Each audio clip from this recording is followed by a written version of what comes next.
through this program. So we're price testing it to make sure that we're at the right level, or where people's level of commitment would be to our program. So some of the insights. So to do what we do, bring on 35 clients, there's a lot of effort and a lot of energy that goes into that. There are 25 people in our team here in Anaheim. I'm in Newport Beach at the moment. We just moved our team to do our team quarterly meetings. We have 25 people. We had 18 sponsors for the event. We raised $250,000 in sponsorship fees. We do a 3-day event. One of those, the main day we have for our members, but then we invite and have done marketing for those people to come into that particular live event. And so in those 3 days, we educate them. We add a lot of value. We're providing ideas, tactics, operational strategies. We're bringing in other professionals and experts into our events to teach our clients and prospective clients why we're different from the market. So we're using this as part of our marketing strategy to teach them how to be better in their businesses, essentially. And so from there, we generate clients. Now, we have existing clients that come to our event. They will come up and give case studies. They actually present at our events, so the people are not seeing just us talking about it, but they're seeing physical therapists just like them doing this as well. None of this would have been possible if it wasn't for the first 5 customers. 5 customers have now turned into 165 customers in a little under 2 years. So this is a growth progression. This type of growth isn't for everybody. Our billings are at $10 million for the year at the moment. So it's taken us, this is probably the fastest that I've ever accelerated an agency, but just gives you a perspective of what's possible in the market. And the feedback that we're getting, which is this is something that's relevant to all of you, the feedback that we get, the reason why people are hiring us is, and let me tell you, our customers think we're expensive, right? The reason why they're hiring us and not going to cheaper providers in the market, and we are the most expensive marketers in our market, by the way.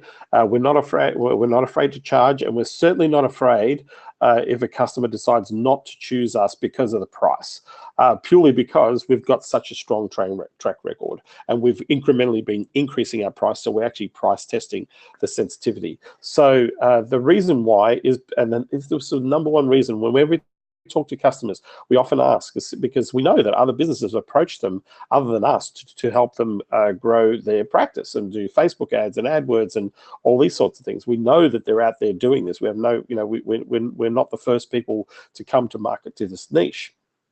However, and this is something that I want you to understand, right? And hopefully through this process and through this learning, you're going to, if you get this one thing, it changes everything for you, because it makes it so much easier to convert clients. The number one reason why physical therapists did not hire cheaper Facebook advertisers and AdWords people is because they knew, or they felt, that the person who was speaking to them really didn't understand their business and actually didn't care about their business. Those are the reasons why they didn't buy. Now, that's not to say that these people weren't competent and they couldn't deliver and get results for the physical therapist. But the physical therapist, the people we spoke to, and this is, we're talking across over 120 physical therapy practices that we ask these questions. So we have a niche to model off, right? The number one thing they said, people didn't understand their business and they didn't care about that. So we got the perception they really didn't care about us. They're more interested in just thinking about what they were good at or what they thought that they could help us with. They weren't understanding. They weren't listening to us. And so in that's why we didn't choose to buy. They could have had great services and great marketers out there helping them, but the people that were approaching them had this, there was this perceived indifference of, one, you don't understand my business, and two, I don't think you really care about my business. So if you don't care about my business, then why would I give you the money?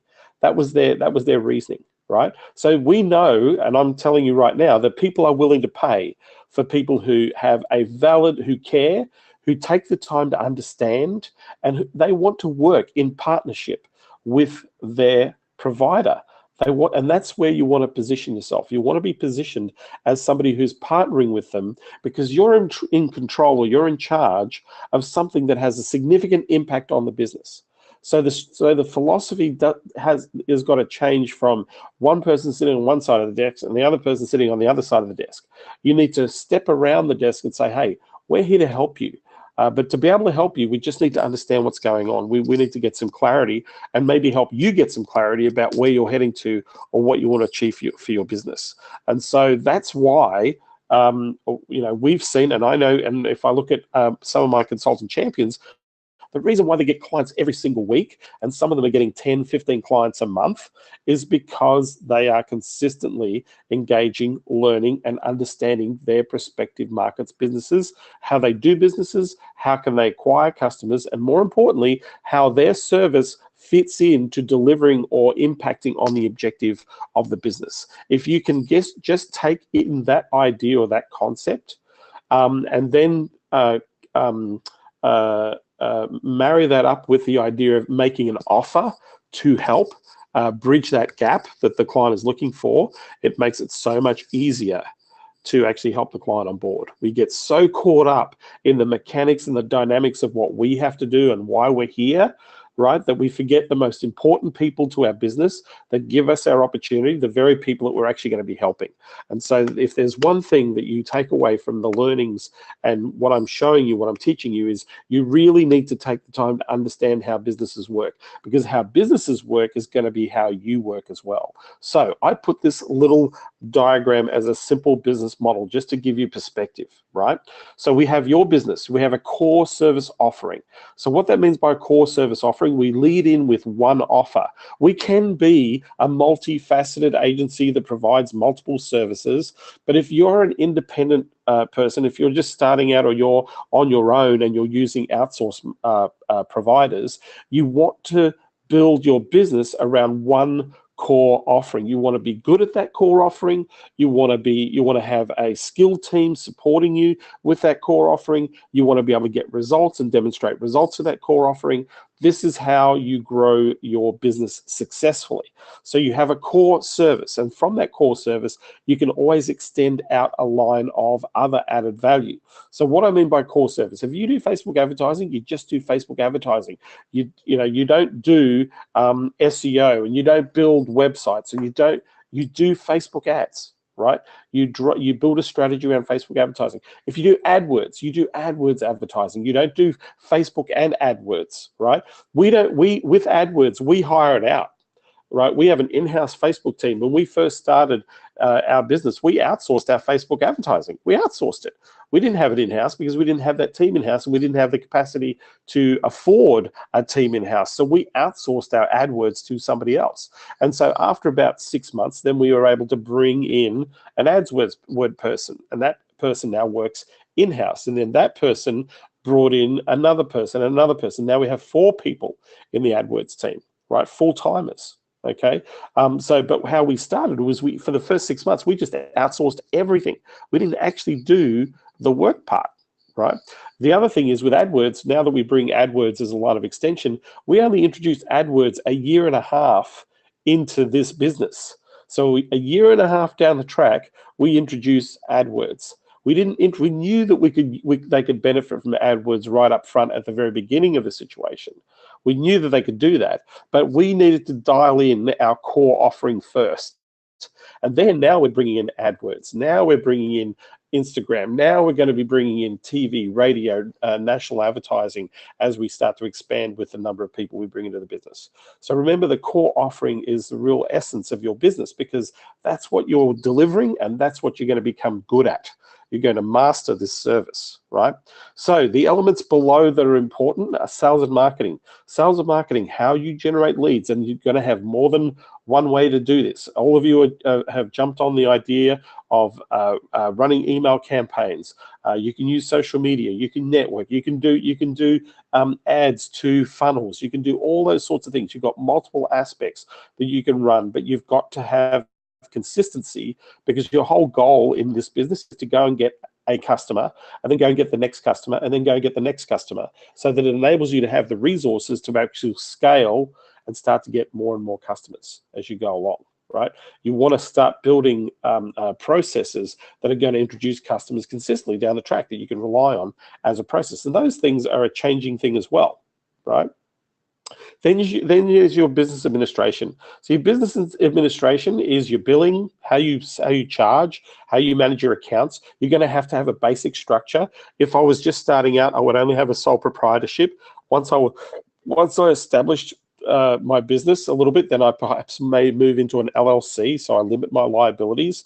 But I'm going to have some really basic stuff. I don't need to overthink. I just need to know, or just need to be able to bill. You're going to have a bookkeeper. You're going to have you're going to have those sorts of things.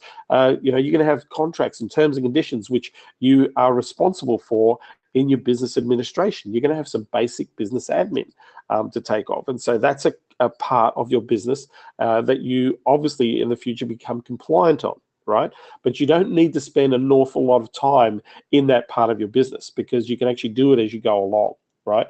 So business admin, very, very important, right? Because you've got to bill, and there are many ways, and I'll answer somebody's question. Somebody asked the question is, how do I bill, or how do I take money over the phone? I'm going to answer those questions in just a moment. So we've got our billing opportunities and billing processes. Then we have our customer service. The customer service really is you liaising with the customer, communicating with the customer, making sure that they're on track, making sure that the things are working for them, making sure they're aware of what you're actually doing for them. Okay, so these are the things. Your liaison, your communication with the customer is your customer service. You need to look after the customer. But when I say you need to look after the customer, you don't have to spend hours and hours looking after customers. For me, when I was scaling and building, I would probably do a call every other week, and that call would be like a 10 or 15 minute call to let them know what was going on, to maybe share another idea, maybe to even increase their ad spend, because we felt that they needed to increase their ad spend to generate more for their business. So we needed to communicate at a customer service level consistently. Now, in our business, in our agency business, we have 6 customer service people to manage 160 clients. 165 clients, 6 customer service people. So they're averaging about 30 customers or clients that they manage, and they communicate directly with those customers through email, through phone calls. We are proactive. We actually respond and answer questions to our customer service. So we have a team that's building processes and systems to make sure that we keep our customers. Now, our churn rate, about 6 months ago, we had a churn rate of about 7%. And this was because we had perceived indifference. This is what I'm sharing with you on this call is just some of the realities of business, right? So our churn rate was 7%. At 7%, if we allowed that churn rate to continue, that churn rate would mean that we would lose $1 million in business every year. Even though we were bringing more clients into our business and growing our business, that 7% churn rate would mean a loss of $1 million worth of revenue. Now, if we generate $1 million, a minimum of $1 million plus every quarter, just with one strategy, right? That means that we would lose 1 quarter of revenue every year. Even though we had 4 great quarters of revenue, 1 quarter would be actually lost because we had issues that we had to take care of in our customer service. So now, 6 months later, through working with systems and developing processes and to become better at serving our customers, our churn rate is less than 1%, which is in the industry is unheard of. So if it's less than 1%, we're looking at the loss rate in terms of revenue is negligible, because naturally there's going to be things that happen where you may or may not lose a customer, right? The things that will happen in a real business. So we've gotten our churn rate from 7% down to less than 1%, which is amazing. And we just did this live event, and we just because we re-sign our contracts every quarter.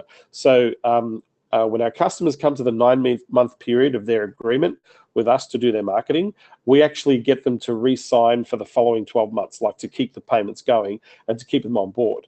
We have kept 100% of our customers that have re-signed. So they've been with us for 9 months. They're signing up for, they've got 3 months to go on their agreement, and they're going to another 12 months. We got a 100% sign up. And a lot of that has to do with the importance of how we communicate regularly with our customers. So that communication is sometimes an email, a phone call. We want to touch base. We want to make sure that we're communicating regularly, especially in the first 3 months of you having that customer. If you nurture that customer properly in the first 3 months, that customer will stay with you for years to come. For years to come. So this is how you create a huge compounding effect to scale your business. Then there's the core service fulfillment. For us, core service fulfillment always began with outsourcing to a provider. We didn't do it in-house. We did it out-house, right? We always did it outsource. And so we found a really good person to work with, an agency to work with on Facebook, and they helped us. They started to understand our market. They started to establish our campaigns. They were monitoring our campaigns. They were running the campaigns and the ad budgets. They were making sure that everything was working. So we got it to a place where we felt that we could bring that training or bring that commitment in-house, because as a white label agency, they were working with hundreds of clients, where we felt that we could actually now start to scale because we were scaling as a business. So that didn't happen until about it was about the 6 to 9 month mark of us introducing our product. So the reason I just share this with you is this is just a fundamental, basic format that you need to be aware of when you're growing your business, right? You have a core service offering that you offer to the market. You have your sales and marketing that you're focused on. 80% of your energy effort is in sales and marketing, right? In the early days. To me, to go to $1 million, 7 figures, 80% of my energy and effort is all about sales and marketing. It has nothing to do with fulfillment, because I'm outsourcing fulfillment and I'm developing customer service in my business. So my business administration are just basic fundamental stuff. If you haven't, I'd speak to an accountant and they'll tell you what basic systems you need. It's it's not that difficult. We do have terms and conditions and agreements and things like that in Consulting Rocket. However, you are from different parts of the world and you are from different states, and so you must comply with your state laws. So if you're, because that's where you reside or that's where you do business from. So you need to check your documentation. You need to make sure. Now, there's a lot of inexpensive services out there like LegalZoom, Rocket Law, Red Rocket. I think it's Red Law. There's a couple of services online where they have things like customer agreements and contracts and non-disclosure and stuff like that. The stuff that I give you is an example. It's stuff that I've used. However, I would check that you comply with your state law. It's a really important thing to do.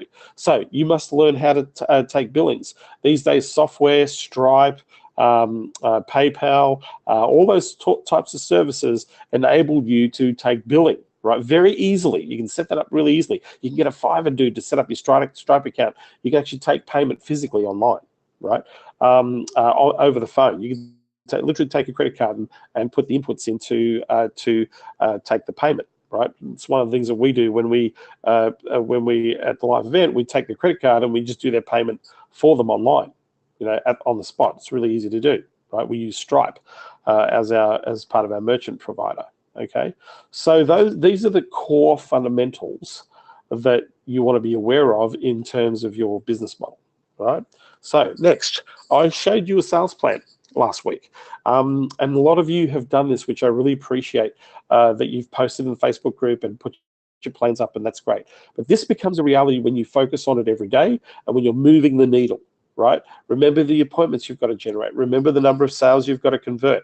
Remember the target that you're trying to work towards and trying to generate. So 1 hour, I find 1 hour is all I need to be able to focus on making sure that I'm hitting these objectives in my business. I do this in our business. I literally stepped out of a planning session with our team, and we're planning out 3-4 years in advance with our team, right? So we're sitting there, we're breaking down all these pieces, and this is what we do. We literally use post-it notes and boards and take photos of these things so that we're fine-tuning our focus every quarter. We do this every quarter, we do this every month, and then we do this at the end of every week in our team leadership area. So we are focused on the most important thing to our business, and that is generating sales. So you want to be doing the same sort of things that I'm doing in my business that you can apply to your business, okay? Remember your 3 things. Post your 3 things in the Facebook group. 1, 2, 3. This is my post-it note, right? This is the week of the 26th. One email campaign. set 3 appointments, 1 sales pitch. The little things to focus on, right? That are relevant to the generation of income in your business. So I'm going to go to the questions doc right now. And what I'm going to do is, if I can find the questions doc, here we are. And I'm going to answer your questions, and then I'm going to call you out personally to answer your questions in the group. So we've got a few of our questions being asked here in the doc. Okay, so so somebody asked here, how do I accept payments over the phone when I close a client on Australia session on the phone? Really easy. I'll say, great. So I've walked them through their presentation. I've walked them through what we're going to do, so what we're delivering to them, right, as a service, and then they'll say, right, is it okay if we get started? And they might say, yeah, let's get started. Okay, so what I need to do now is to take the initial installment. Do you have a credit card handy? Do you have a credit card that you want to use to improve your frequent flyer points? Or do you have a business credit card handy? I ask them, you've got a credit card handy, great. So if you can read off the numbers for me, that'd be great. And they read off the numbers, give me the expiry date, give me the security code, right? And I say, right, this is what I'm going to do right now. I'm going to process this card a little bit after this call so we can get this thing going. I'm going to send you our agreement, and so there's a service you can use. There's so many different document services. There's HelloSign, DocuSign, there's a whole bunch of them. So I can send my agreement, right? This is our standard agreement. Now I need you to sign the document automatically on the screen, and when you do that, let me walk you through how we work together, right? So I'll take the payment details first, and they'll say, great, here's our agreement. Let me walk you through the agreement. If you can just sign those documents here while we're online, and then we're going to get it started. Our induction team is going to get in touch with you, and then we're going to get you rolling. So that's how I take the payment directly over the phone. You just ask for it. It's not hard to do. So when I interview people in a niche, are you hoping they'll see that they need your services? Is the way to word your questions to lead them to asking about what you do? Denise, great question. So when I'm interviewing, if I'm using the interview strategy, I'm using the interview strategy for a couple of things. One, to understand business, but two, to build some rapport, right? To connect with people, to take an interest in them rather than them taking an interest in you. So the idea is the person that is asking the questions is the person that's in control of the conversation. That's essentially what happens in a sales environment, right? So there's going to be a point in the questioning that they'll turn around and they'll say, so these are all really great questions, but what specifically do you do, or how do you help people? So this is where they turn the question around. So my response to that is, I want to make sure that I've answered all the questions that I've answered. So I'll say, hey, that's a really great question. If I can just finish these questions here first, the ones that we're asking, and then I can let you know a little bit about what we do and how we help people. Is that cool? And they'll go, yes. And so, or yeah, I'm glad you asked. Essentially, this is what we do. I would explain to them, how we help people and what process we take people through to actually help them, right? So, so those are the sorts of things. In terms of wording questions, I use a lot of open-ended questions. Tell me why it's important. So I use the why, the hows, the what's. I don't ask yes or no questions. In fact, it's very rare that I'll ask a yes or no question if I'm wanting to extract information. I'll always, if somebody says, this is really important, right? And they'll tell me why it's important, okay? And then I'll go, so is there anything else that's important, right? Like, is there anything else that you can add to that or that you haven't thought of, right, in that process? Or why, so they might give me the why that's important. So in your opinion, right, how does that relate to the things that you're working towards in your objective? So I go from a why to a how. So I'm asking lots of open-ended questions when I'm asking for details about their business. Why do you like what you do? Why do you hate what you do? What are you seeing in the market? Where are you seeing changes? Where are the frustrations, or where are the areas that you believe that from a business point of view at the level that you're at that you need to pay attention to? What are some of the things, what are you noticing? So again, you'll notice the what's, the whys, the hows, right? If I'm asking about how they generate clients, to say, if you look at the way that you acquire your customers, in your opinion, what do you believe is the best way for you to attract and engage customers, right? So they're going to go, well, this is the way, and they say, so why is that really important? I'm taking them down another question, right? And so I'm always asking open, as I said, open-ended questions in the engagement. So ultimately, Denise, to answer your question, is eventually they're going to turn around and say, if you're interviewing them, you're interviewing for a purpose. If you're asking questions about the business to understand, ultimately in the conversation, because you're keeping it fairly light and because you've listened to people, and this is the other thing in terms of questioning techniques that I want to share with you. If somebody gives you a response to a question, you want to make sure that one, you've actually understood their answer, and two, you also want them to know that you've actually listened or understood the answer. So when they ask a question, when you ask a question and they give you feedback on, well, ultimately, you know, the reason that we want this objective or this outcome, you know, why is that important to you? Well, you know, we want to expand our operations. So what you're saying is you want this particular outcome, and the reason you want this outcome is because you want to expand your operations. Is that correct? Yes. Right? Yeah. Right? So in that, is there anything else that perhaps I should be aware of, or that is important in relation to that outcome or their objective? And then it allows them to think about drilling deeper as to why that's really important to them, right? So I'm using that time to let them speak and just me listen. If you spend more time listening and less time talking, you're going to make a lot more sales in what you're doing, right? So hopefully that's answered your questions there, Denise. When I get in a quick chat call, the prospect's asking for pricing structure, price per lead right at the beginning of the call. I'm guessing it's because I'm offering a strategy that can get 20 to 30 quality leads every month. Should I reword my email? Yes, you can reword your email. But if you're talking to them, my thing is, like, if you want pricing, well, okay, before I give you price, do you mind if I ask you a few questions just to understand exactly what your ultimate objective is here? Because giving you 20 or 30 leads is great. But my big question is, if I gave you 10 opportunities, how many of those would you close?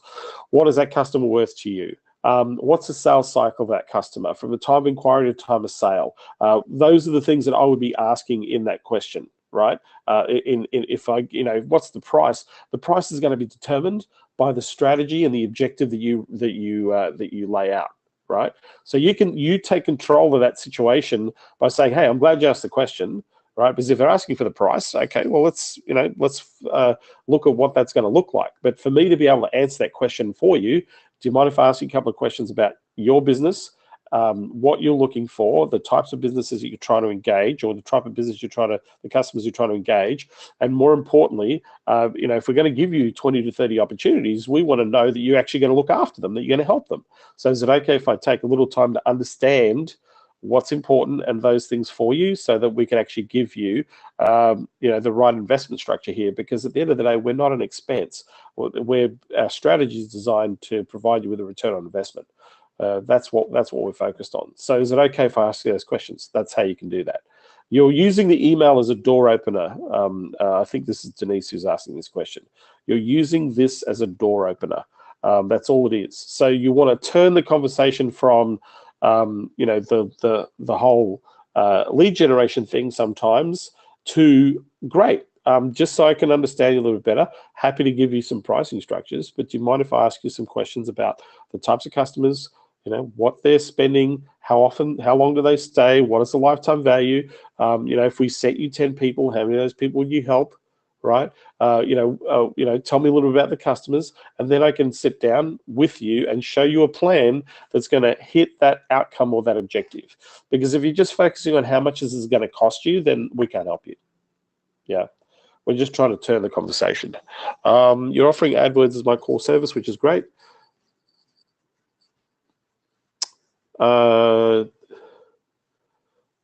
Okay, yeah, you can say that we have a strategy of lead generation, but how, you know, if you don't, the how is not important, right?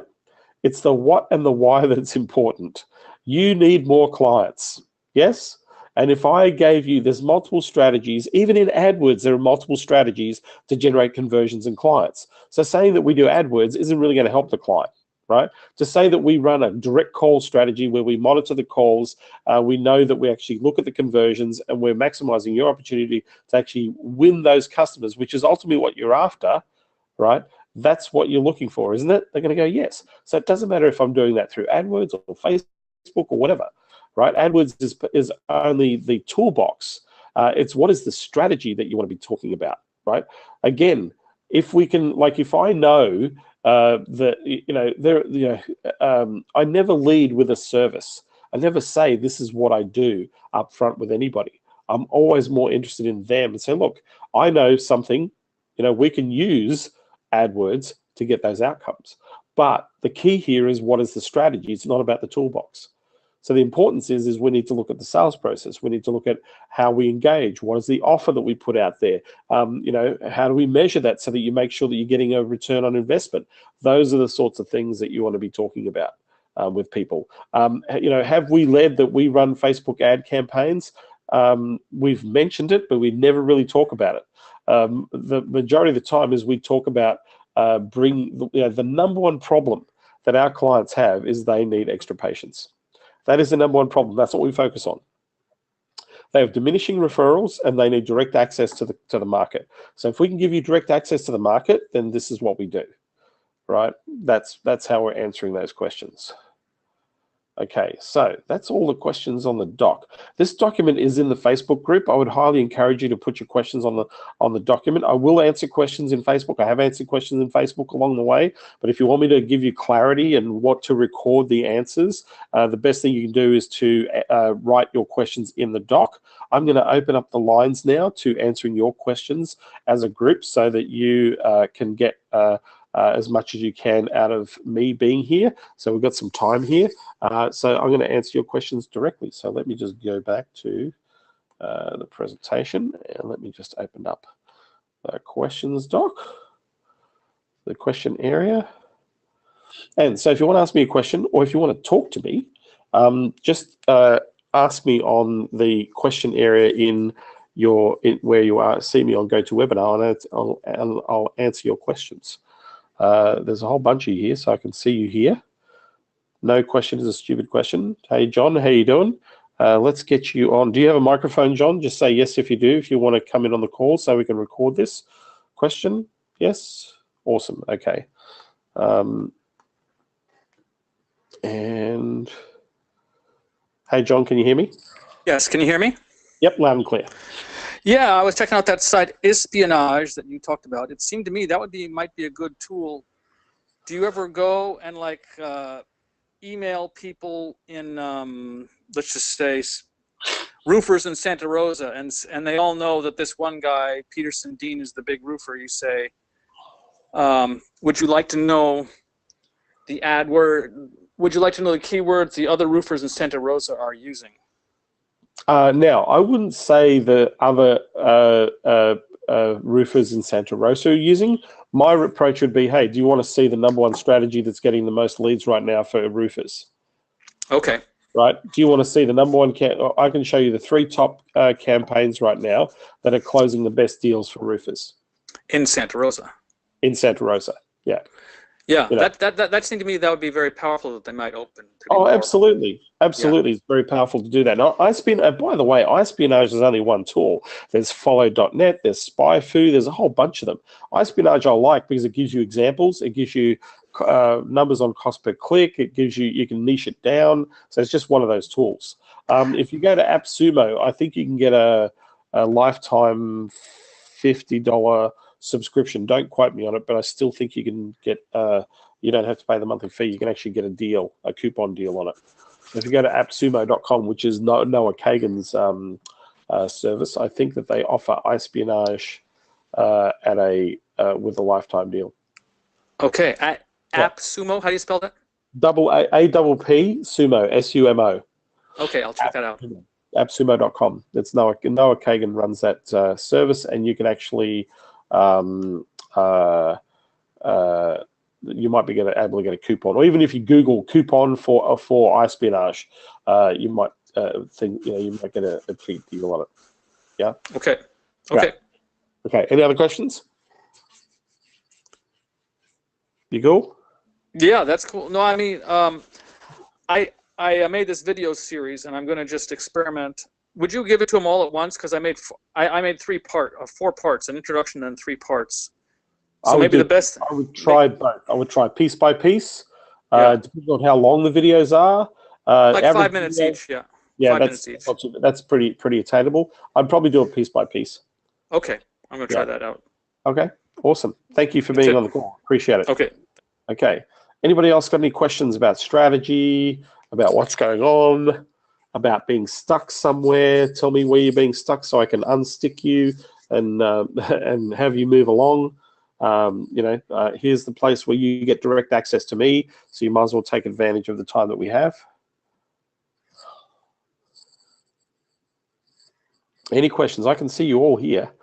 Dan, good to have you here. Eric and Eric.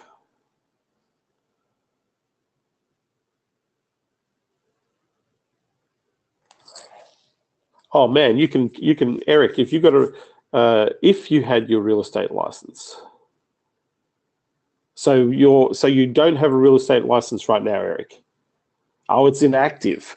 Well, if you wanted to use it and you want to activate your license, as a licensed real estate agent or a broker, you can actually get a percentage of the commission on sales closed on houses. So you can actually make a lot of money, Eric, by partnering up with another real estate broker and say, hey, let me help you get high quality customers, and then you can cut yourself in on the commission for the sale of property. I know a few people that actually do that very, very well. In fact, I know one company that's doing that and generating about $50 million in commissions a year, and that's all they do. But that's because they do have a real estate license as well.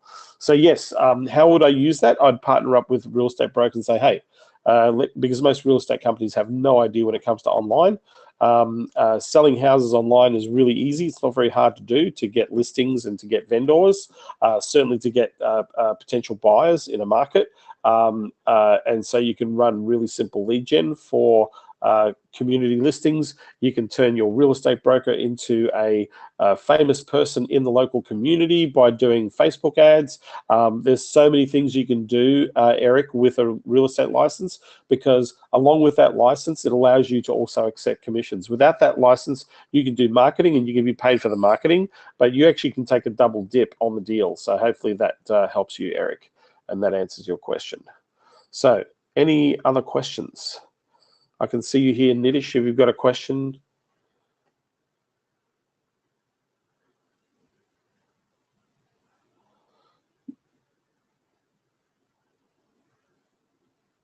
Okay, so Raul, solar is a competitive market. Yes, it is a very competitive market.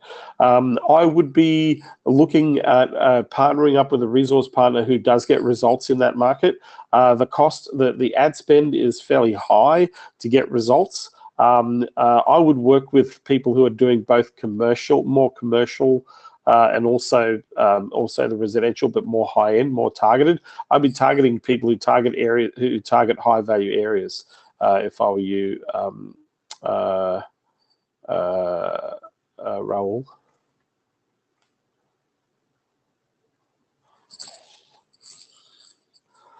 So Kai, you're stuck on.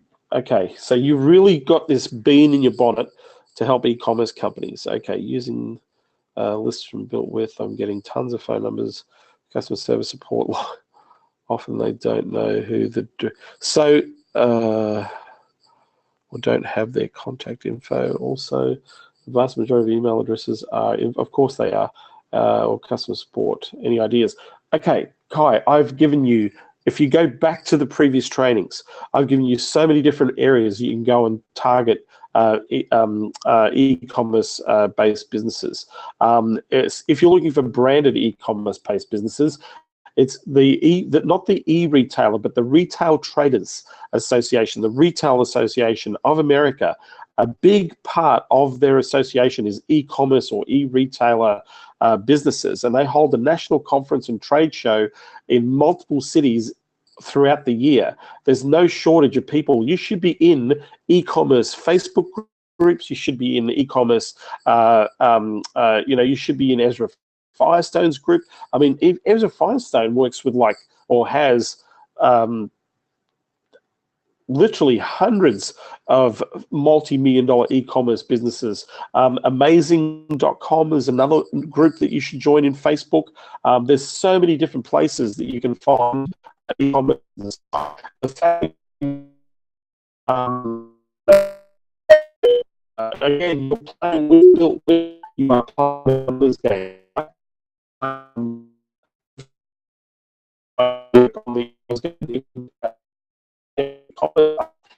Look at this is the version of I know this because I have problem getting clients in this market, or certainly finding clients in this market.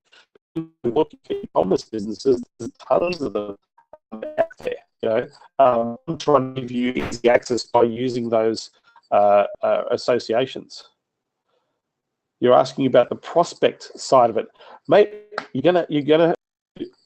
Are you in e-commerce business Facebook groups?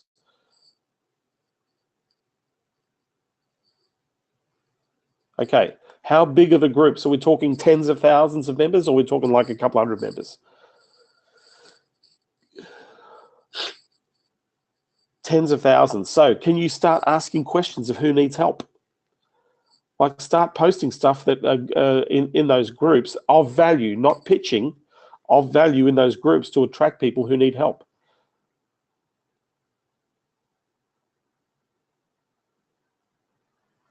Okay, so are you pitching valuable content that is helpful and supportive and useful, is what I'm asking. And if you are, then you should be getting a ton of leads from that, right? You should be getting engagement and lead opportunities where people are connecting. And if you've done a little bit, if you've actually built a little bit of a backlog of value, then you can ask a direct question. Hey, this is a common problem. Does anybody want to see? If anybody wants to know or see this thing, just private message me, let me know, and I'm more than happy to help out and show you. That's another way to get leads in the e-commerce market. Yeah. Who are the Magento? And the other thing is, who are the agencies that can use your help? Because there are a lot of agencies that build e-commerce platforms for a lot of businesses at high end as well. So that's the other list I'd be looking for. Who are the Magento agencies? Who are the Shopify agencies? Who are the big commerce agencies that are out there? And there's a lot of them pretty much all around the world that you can go to, Kai, where they have a client listing and they would be worthwhile leveraging as a partner. Who supplies the e-retail industries? That's another fast way in for you, Kai. That's another way to do this. Yeah. You need one influencer that can walk you through your opportunities. You need to connect with one influencer in the e-commerce space. And who is that influencer? And what is the largest e-commerce conference? And I know Magento have a conference, and I know Shopify have an event, but what are the largest e-commerce events in the US? And the channel partners are all listed in the trade directories. They're all listed in the exhibitor directories. They're the people you want to be reaching out to.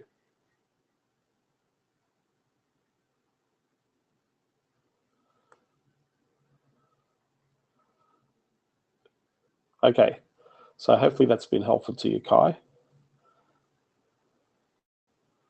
Steve.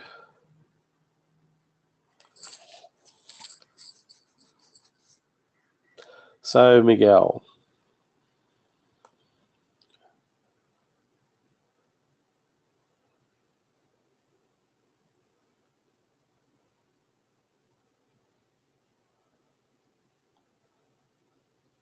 Okay, I'm going to answer that question in a second, Miguel.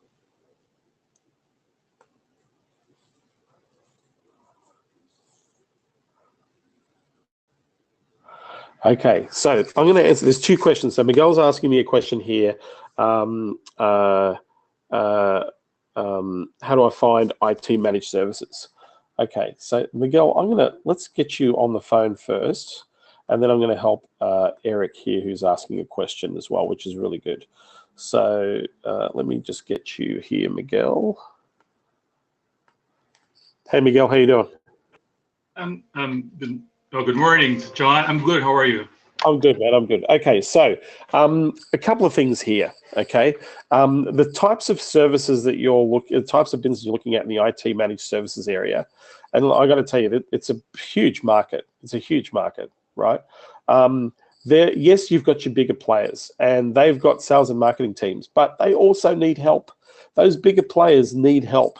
So my question to you is, what service are you selling? At the moment, I'm just focusing on LinkedIn, but I think I've start dabbling on, start learning about Facebook now because I've had course back last year, and Yeah. I think I need to add that. Are you talking about generating clients on LinkedIn for IT service companies? Yeah, both. So basically, the service I provide with LinkedIn is to have their profile, LinkedIn profile page, look more professional, so people can connect with them. Yeah, and then the other one, lead generation. Okay, so then are you managing things like connections and introductions and all that sort of stuff? No, I'll be. It's a white label, so I'll be. Yeah. Oh, so you're offering this as a white label to other people? Correct. Okay. Mate, there's heaps of business for you in the market. There's heaps of people looking for white label LinkedIn services. You need to be talking to agencies that want to get connected directly to customers. Oh, sorry, John. No, I'm actually engaging a white label. So okay. So they're doing the work for you. Okay. Correct. So you're selling interested leads? I'm selling people who needs their profile a bit to make it look professional on LinkedIn, and then in that strategy, once they have their profile looking professional, and then we generate leads from them. Okay, so you need to the idea of making their profile professional is part of the lead generation service. It's not what you lead in with. What you want to lead in with is you want to get direct contact and direct sales opportunities in your marketplace, right? One way to do that professionally, and one way that we connect with clients, is by utilizing a LinkedIn strategy. So part of what we do is we turn your profile into a professional profile, one that attracts customers, or will engage, or at least share and show your business as a choice for customers to do business with in relation to your product or service. So as part of what we do in terms of generating leads for you professionally is that we make you look professional, we brand you professionally on LinkedIn, and then we actually go out there and engage customers to the point where they put up their hand and say, yeah, I'm interested in knowing more about what you have to offer. That's what you're offering, Miguel. That's what I'm offering. I can send you my presentation. It's it's basically what you said there. Yeah, but it's not but they're turning the profile into professional. That's just part of it, but that's not what you're selling. You're selling business opportunities. You're selling the ability to connect with people who are interested in business opportunities. So if you look at IT service companies, those bigger companies absolutely want leads for their salespeople. They absolutely want people to put up their hand. So what you're focusing on is getting a hot prospect that is interested in having a talk to those IT companies. The number one thing that those IT people want is they want to be able to talk to a person within a company. That's what they want to do. They all say it, right? They're all sitting saying, if I can just have a conversation, if I can start a conversation, the lead time is long. The sales cycle is a long sales cycle for them, but they want the introduction. They want to be able to actually make an appointment, right, with those people. So where you need to be focusing your energy is showing people that you can help people get those appointments, right?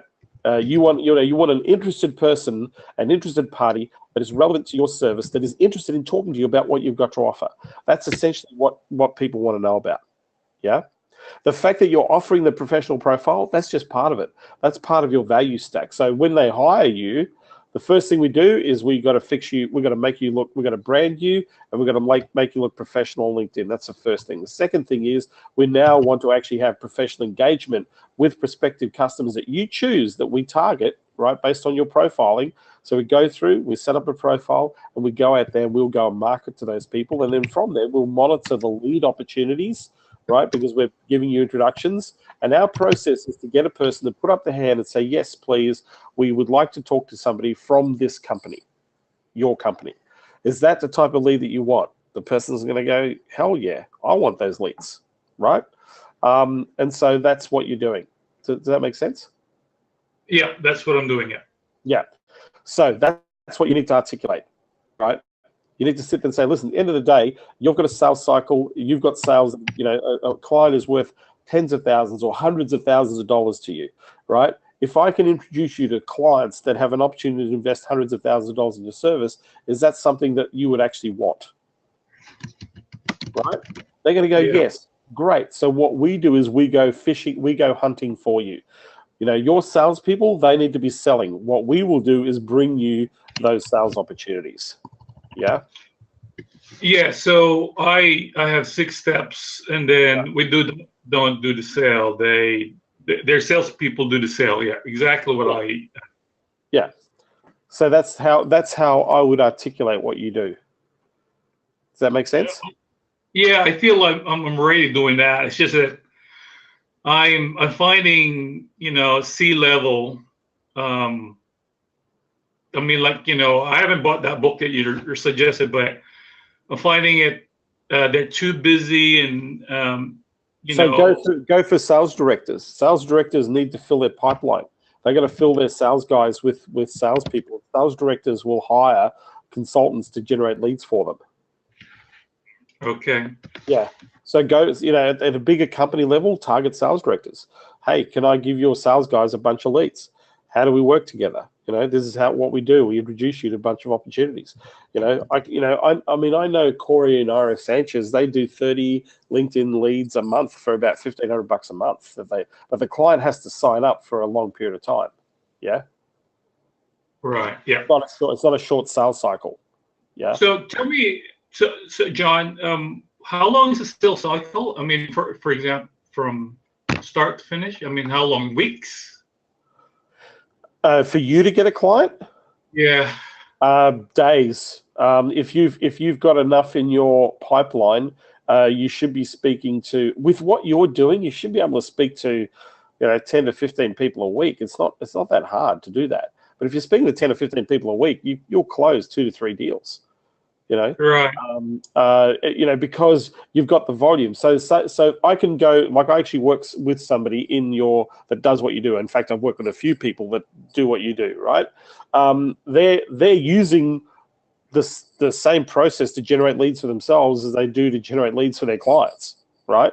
So if I look at somebody like Dan would probably be speaking to anywhere between 15 and 20 people a week through LinkedIn. They would close, they charge $8,000 to $10,000 a month for 10 leads. Only 10 leads, man. That's it. That's $800 to $1,000 a lead, right? So they charge $8,000 a month. The minimum the customer has to stay for is 90 days. They have to agree to a 90-day period, because obviously it takes time to build, you know, to build the profile, start making the connections, start filtering the leads to you know, you've got to understand the business, you've got to understand the client, what type of customers they're looking for. That's a process, right? So so what they're doing is they're reaching to people, say, listen, you need to talk to people who are interested. Can I show you a way in which you can get people who are putting up their hand, right? You know, one of the things we do is we professionally connect people with people who are looking for sales opportunities. Now, you want to, at that level, you want to be doing it with people who have a high value sale. Do you understand? Uh-huh. Yeah, because I would be looking at the guys that I'd be looking at would be like the cybersecurity, the bigger IT services, data cloud support, those sorts of companies. You know, and it doesn't have to be the bigger companies. A lot of the smaller companies are looking for contracts too. You know, so because you've got a strategy, you can use that strategy to introduce people. Because most people don't know how to use social media. They don't know how to use LinkedIn professionally. They have no idea. And the other thing is they don't have time. They don't have the time, energy to be able to do that. So you've got a service that a lot of people want. It's just how you position it to them. You know, does that make sense? Yes, yes, yes. So just to Teach, you know, like show people, demonstrate, hey, this is how your profiles suck, right? This is how most companies get it wrong. Put that out there on a video on LinkedIn, whack it up on YouTube, send the link to people and say, listen, your profile sucks. And here's why you're missing out on business opportunities. You know, the people who are hunting for good quality leads need to be able to present themselves in a way to attract those leads. Here are 3 things you need to consider, or here are 2 things you need to consider. If you feel that you need to look more professional in the way that you reach out to the market, come and talk to us. Let us help you reach out professionally. So not only will we make you look professional, but we'll also engage the leads for you. That's a really simple offer. I like that. That's a really simple thing. Hey, this is what we do. This is where people get it wrong. Here's what A looks like. Here's what B looks like. When we started doing B, things started to change. People started to be attracted to that business. Does that make sense? Yes, yes. So that's how you're demonstrating the point. Yes, yes. So I'd like to send you my presentation and so you can critique it. Yeah. Send me the presentation if you want to. If you want to, I can critique it in the group. If you want to. Yes. Okay. Today or tomorrow or next? Well, what I'll do is I'll have a look at it, and what I'll do is I'll probably sit down and I'll do a video on it, and I'll stick it up in the group. Okay, very good. Yeah. But So I'm not doing it today. I'm a little bit busy. No, that's fine. Yeah, I appreciate that. Just one last.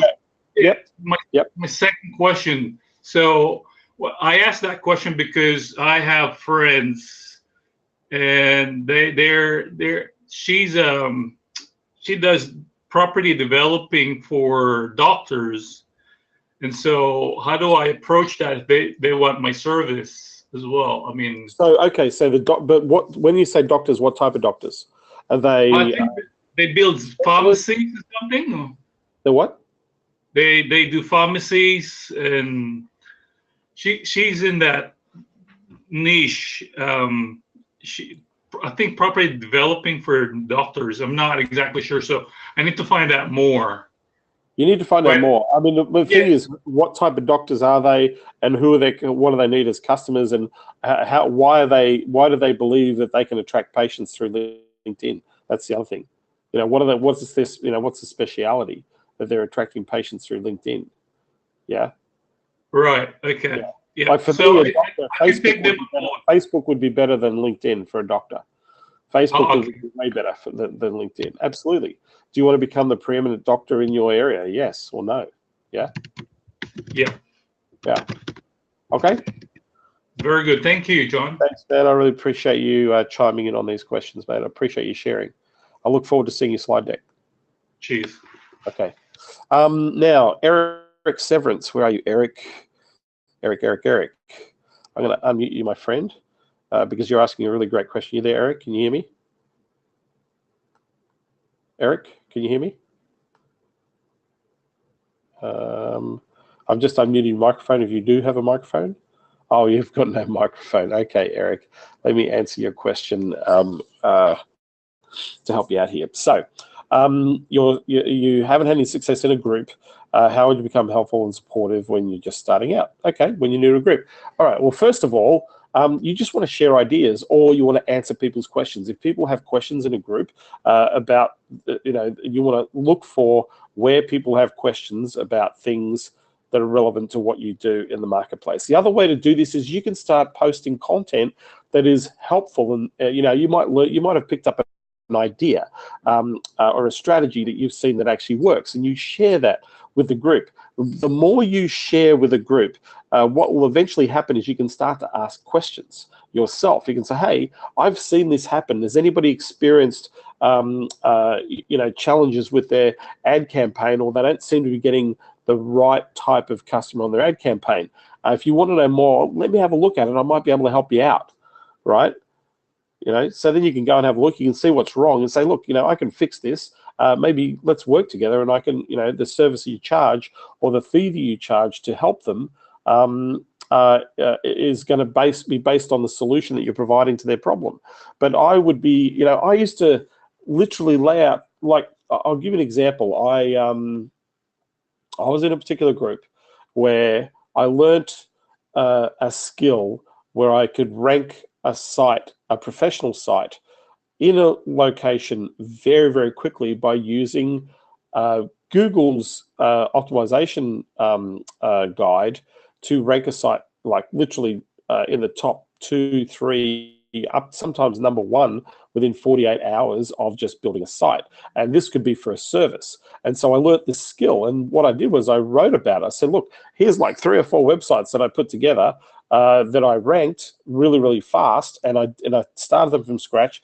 They were WordPress. They were literally landing pages. They were 3-page websites. So they had the main page, the home page, an about me page, and a contact page. That was it, right? And so with a couple of keyword tweaks, it was a really simple strategy, but I was able to rank these sites very, very quickly because I tested the idea. So then what I did was I just wrote a post about, hey, guys, this is what I did. I went and did this and this and this and this and this. And then I went and outranked, and all of a sudden I had a competitor in the market who'd been there ranking for ages, all of a sudden sees a new person in the market and reached out to me and say, hey, what are you doing? Right? I actually got a sales opportunity out of that, right? So by sharing that, that one piece of content that I shared in a social group, that generated more than $100,000 worth of business with me just out of one piece of content. I had people contacting me from that piece of content for months and months because people would actually read it in the group, would read it in that particular Facebook group, right? They would refer to it.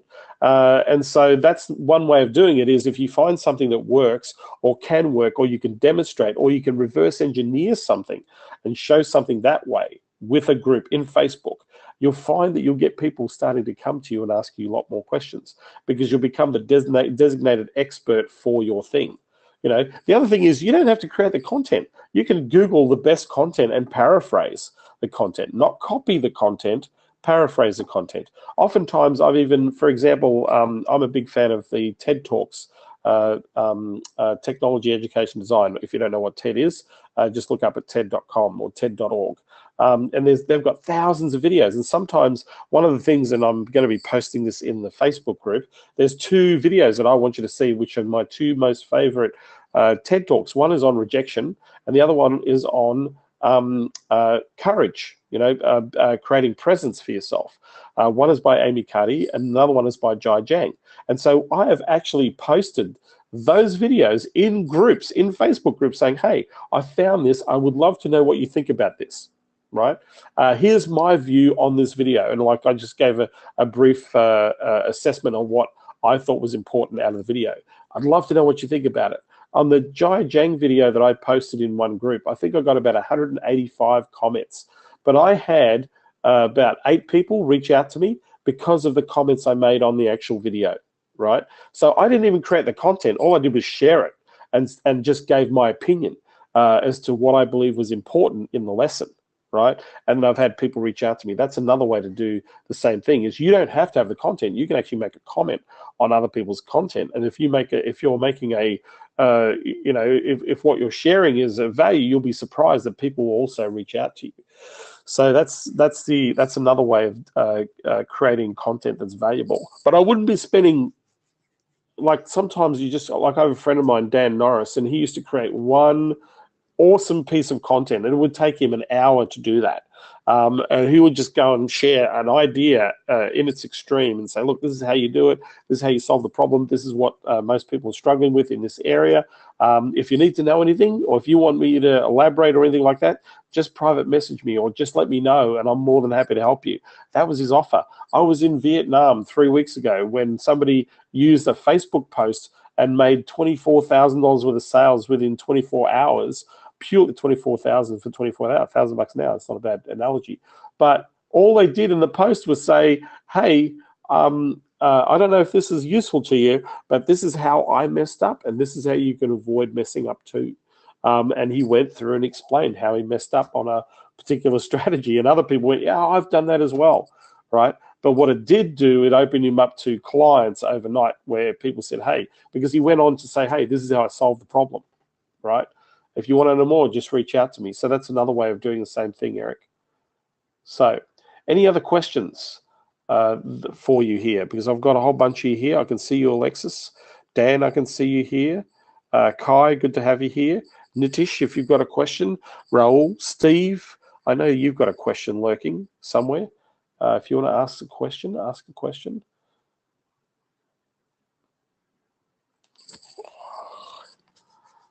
Okay. So the question here is, do you have a microphone, Nitish? And then let's get you on a mic if we can. No. Okay, so let's answer this question here. So you're speaking to some kitchen designers, but you're stuck on moving forward. I spoke to some of them. How can I engage? So speaking to them means you already engaged them, Nitish. So I'm not sure what you're asking. Can you explain a good strategy on how to engage them? If you are speaking to them, you're already engaging them. Are you speaking to them or emailing them? I don't know what you're doing here. Because if you're speaking to them, you're already talking to them. That means you are engaged. So I'm trying to understand what you're asking me, Nitish. Could you please explain a good strategy on how to engage them? What's the fastest way to engage them and sell? Just getting a bit confused. These are in London. Okay. So when you engage them, do you actually speak? You haven't spoken to them. Oh, you've only spoken to 3. Okay. So the 3 people you spoke to, were they interested in your services? Were they interested in knowing more about what you had to offer, Nitish? They weren't interested. So what were you offering, Nitish? What were you actually offering? Oh, they didn't need the service. Well, that's why they don't. Okay, so don't need any. So they didn't need leads. They didn't need any customers. I'm trying to understand what they didn't need about your service. So they said, "Hey, we're not interested in anybody who's interested in kitchen design. We don't want any customers. We want to buy kitchens." Is that what they said to you? So they don't want any clients. So if you were a customer asking them to build your kitchen, they would say, "I'm sorry, we do not want to accept your $30,000." That's what you're telling me, that they do not want they didn't want a client. That's what you're saying, that these people. So they're so full and they're so busy that if somebody walked in and said, "Hey, I want to spend $50,000 on the kitchen," they'd say, "I'm sorry, you need to go to my competitor down the road. We'll send you away." That's what you're telling me?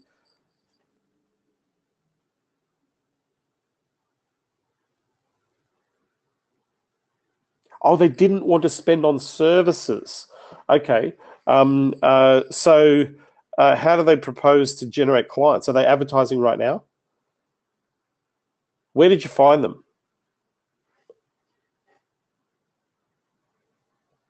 Yeah, they're advertising. So they're spending money on. They're already spending money on services, right? So I'm just trying to get some formulation around the conversation. Leads curated. Okay, so these people you're getting off house.com and those sorts of websites, are they spending money on aggregator websites? Are they buying leads? Are they doing direct mail? Okay, that's not going to work, or it will to a certain degree depending on who you're sending it to. Okay, so they already are spending money. So they're not interested in spending money on services. So that means that they're not interested in acquiring customers. See, this is the thing. I think what you've got, Nitish, is you've got a fob off because they're not understanding why you're connecting with them in the first place, right? So can you tell me, Nitish, you've already spoken to 3 people, which is great, right? But can you tell me, I really wish you had a microphone, man, because then we can actually talk this out and I can actually give you a much better response. Can you, what I'm not understanding is, one, I need to know what the campaign was to get them to say yes to you in the first place, right?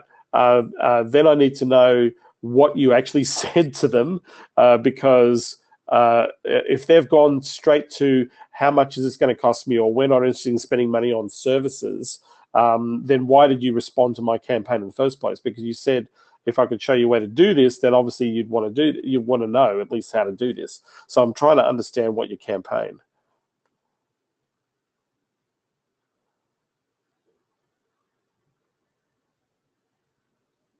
You went through the strategy. Okay, so you went through the strategy I laid out last week. You got 3 people to speak to you.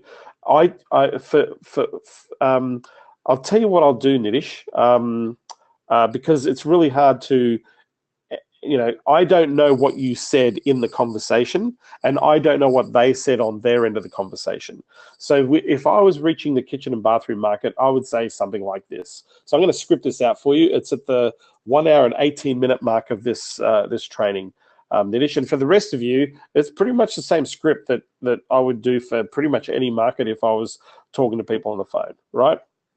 So my first thing would be saying, look,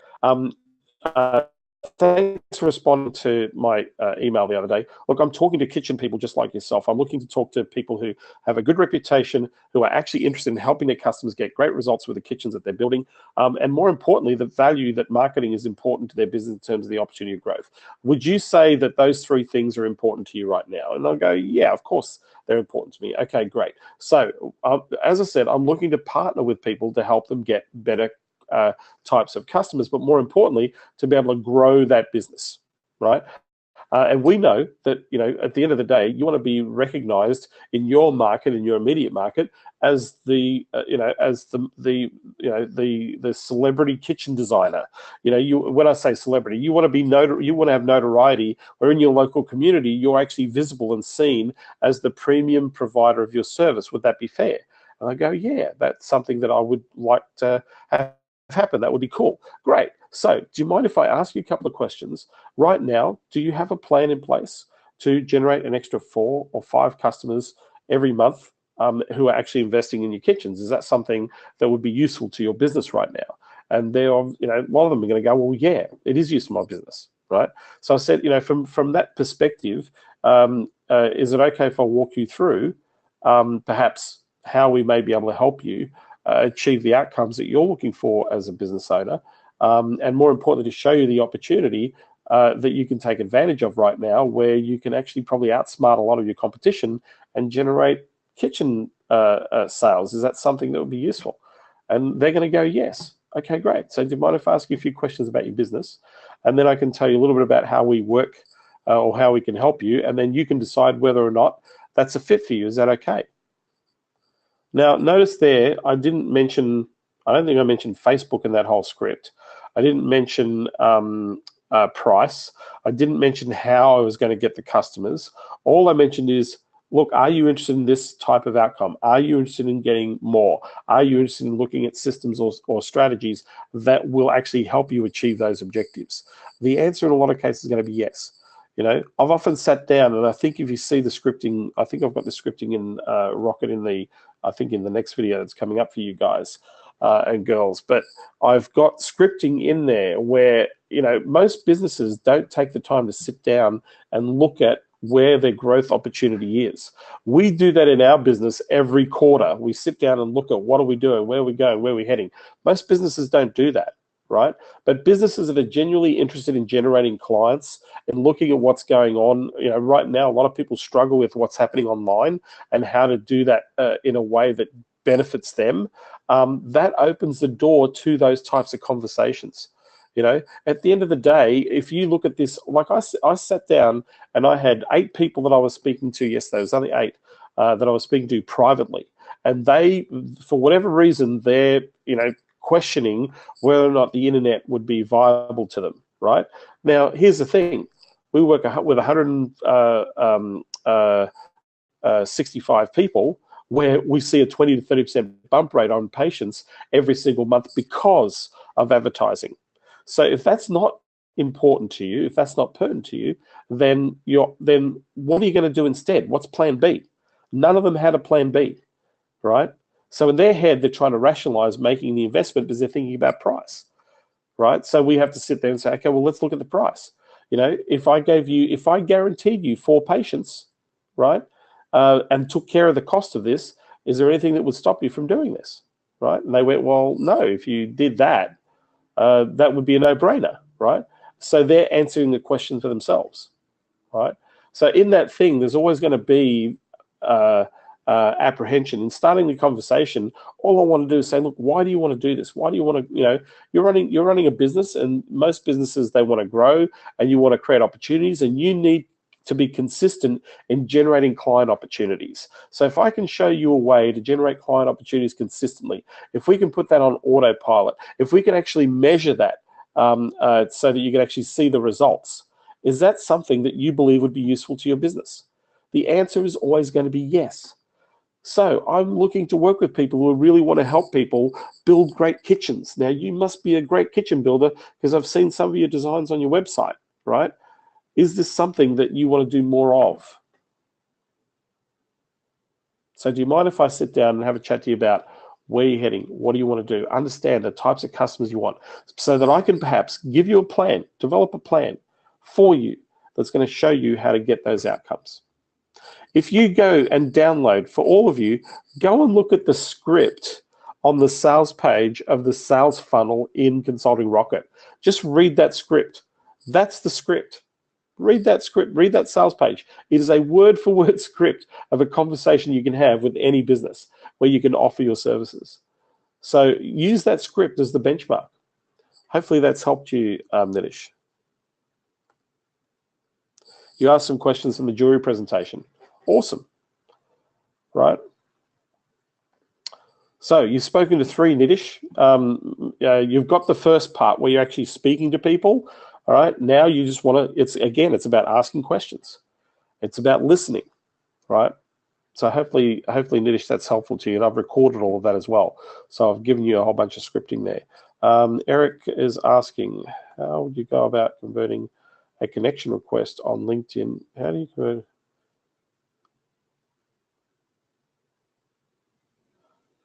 Okay, so you're asking me, Eric, how do I get a client on LinkedIn? Well, first of all, you've got to. I would apply for Sales Navigator. So Sales Navigator is the membership in LinkedIn, and I believe it's $97 a month. It's not very expensive, actually. It's pretty cheap.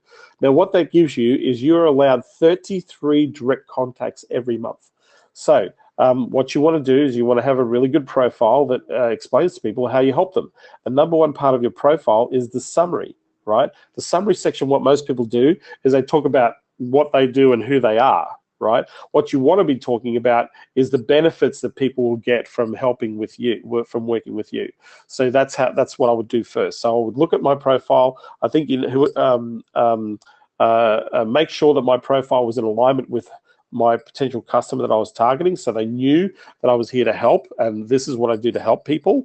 And then from there, you want to go to connecting with people. If you use Sales Navigator, you can actually send out a lot of connection requests if you target the people you want to speak to, so you know who your avatar is.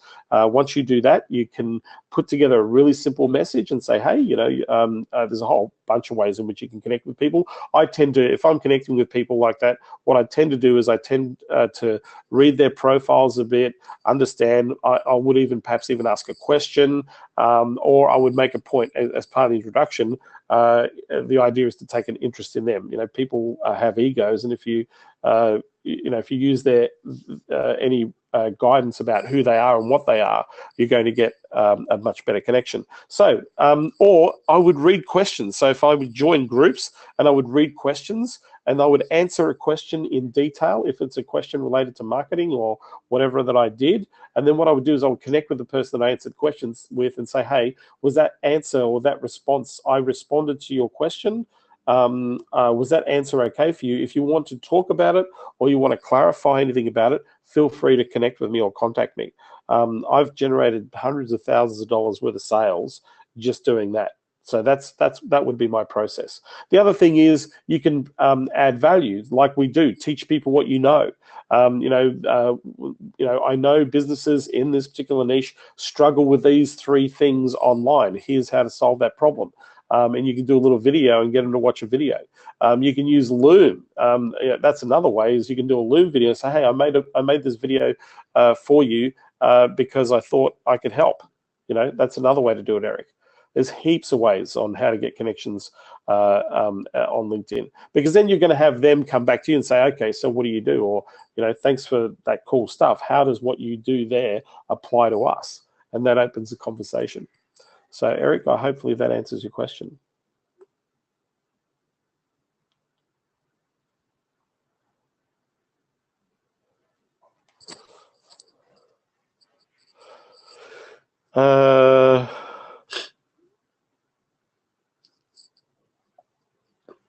No, I like businesses that are already doing PPC. So Steve's asking that you're offering AdWords to people who are doing PPC. The thing is to say, listen, I know 60 to 70% of most ad campaigns aren't working or aren't efficient and aren't effective. And the first way to do that is to actually audit an account. And just by looking at some of the things externally without doing an audit, I can already see that you're not optimizing your campaigns. You know, you can check the landing pages that the ads are going to. You can check, there's a whole bunch of things you can do to see whether or not their ad campaigns are externally without doing an audit. You can just do a mini assessment, say, look, I've just seen a couple of things. I'd love to touch base with you, because at the end of the day, the whole reason why you're running campaigns is to make sure you're getting a return. So if I can at least talk to you about helping you to make sure you get a return, would that be okay? You know? And then I would do the audit, a proper audit on the campaign. And then I would make a recommendation. And then I'd say, look, this is what we do. We will optimize your campaign in accordance to make it work. So that's not hard to get AdWords accounts of other people. And the other thing is, look at so now this is another way of doing this, Steve. So in my head, they just need to be spending money on advertising. So if anybody's advertising on TV or radio, they should be matching that up with an AdWords campaign. Because if they're spending that kind of money on radio and TV, so wherever you are, Steve, in your local city, look at the radio station and go to the radio station's website and go and look at all the ads that are there, all the advertisers there. Start with those, because all of those people, they can do ads on AdWords. There's plenty of places you can find people who've got money for advertising.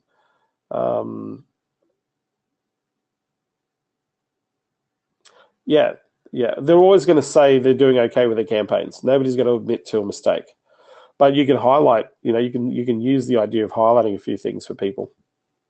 That's another way to do it.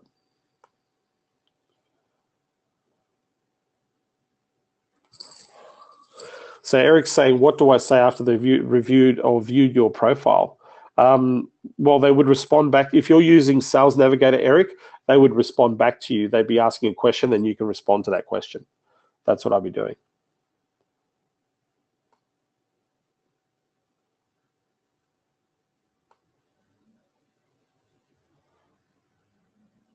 I know Zach Johnson personally, John. Funnel Dash is a cool tool. Yes, you can use it as a tool to do audits. It's just another way of getting in. And what Funnel Dash's whole thing is to manage your client's campaign using Funnel Dash. So Zach is trying to sell Funnel Dash. He's not trying to sell. But you can use it as a mechanism for audits. Absolutely. It's a great little system. That's a pretty good software program too, by the way, Funnel Dash, if you're doing Facebook advertising. So yeah, it is good. Any other questions? I'll take one more question because at 90 minutes, this is a long video for you guys to be watching. Any other questions? No?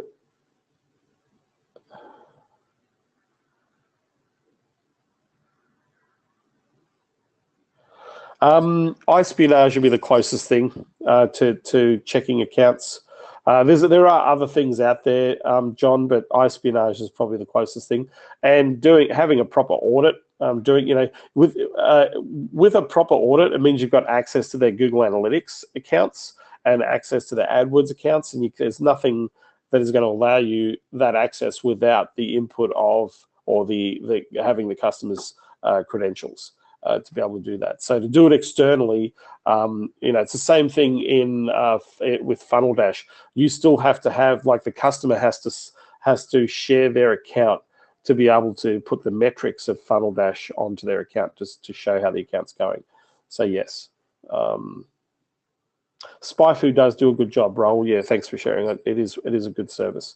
SpyFu is pretty cool of doing that sort of thing. Yep. So iSpionage tells you how much people are spending, cost per click, the whole thing as well. Yeah. Okay. So with that, I am going to call it here at the hour-and-a-half mark. Thank you.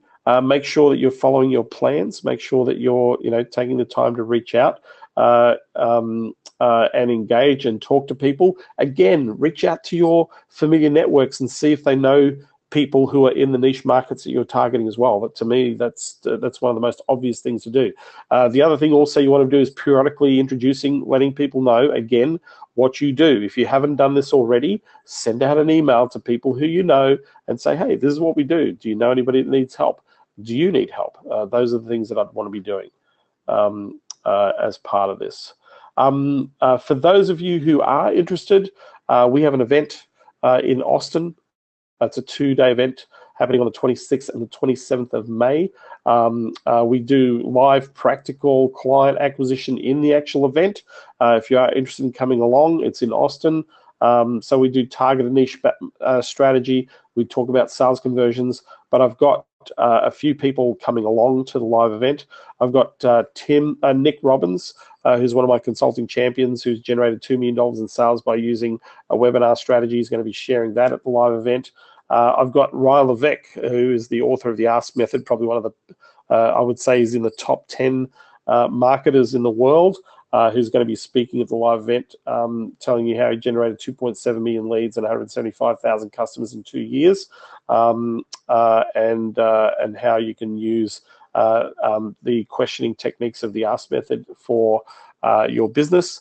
And I'm actually for Rocket members, if you use a coupon, you can save $1,000 off a ticket. It's only going to be $497.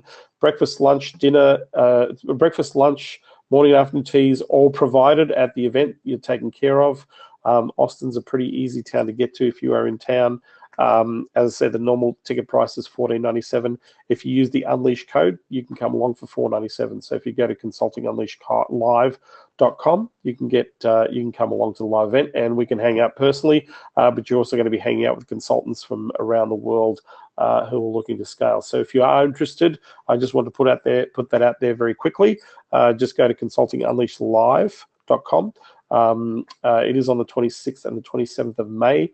It's a few months away, and if you use the code Unleashed, you will get the cheapest tickets available at $497 as opposed to $1,497. So you're more than welcome to come along for those of you who are interested. So with that, I want to say thank you for being here. Just making sure that I've answered all the questions here.